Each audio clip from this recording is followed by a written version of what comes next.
தலைவர் அண்ணாமலை பேச்சை மீறி பேட்டி கொடுத்த வானதி சீனிவாசன். நாடாளுமன்ற தேர்தலில் தமிழகத்தில் ஒரு தொகுதியை கூட கைப்பற்றாமல் பாஜக கூட்டணி அடைந்த படுதோல்வி அடைந்தது. அதிமுகவுடன் கூட்டணியில் இருந்திருந்தால் கணிசமான தொகுதிகளை கைப்பற்றியிருக்கலாம் என்றும், அந்த கூட்டணியை முறித்த அண்ணாமலையால் தான் பாஜக கூட்டணி இத்தகைய தோல்வி அடைந்ததாகவும் சில கட்சி நிர்வாகிகள் வெளிப்படையாகவே குற்றம் சாட்டினர். இது ஒருபுறம் இருக்க, தேர்தல் முடிவுகள் வெளியான நிலையில் செய்தியாளர்களிடம் பேசுவதை தவிர்த்தார் அண்ணாமலை.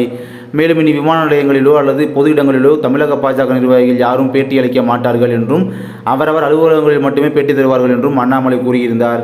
அண்ணாமலை இவ்வாறு கூறி ஒரு வாரம் கூட நிறைவடையாத நிலையில் கோவை விமான நிலையத்திற்கு வந்த பாஜக எம்எல்ஏ வானதி சீனிவாசன் அங்கிருந்த செய்தியாளர்களிடம் பேசினார்.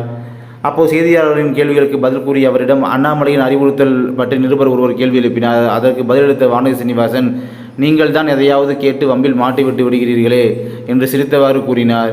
இதனைத் தொடர்ந்து தனது கோவை தெற்கு தொகுதியில் அங்கன்வாடி மைய அடிக்கல் நாட்டு விழா நிகழ்ச்சியில் கலந்து கொண்ட வானதி சீனிவாசன் அங்கேயும் செய்தியாளர்களுக்கு பேட்டியளித்தார் என்பது குறிப்பிடத்தக்கது.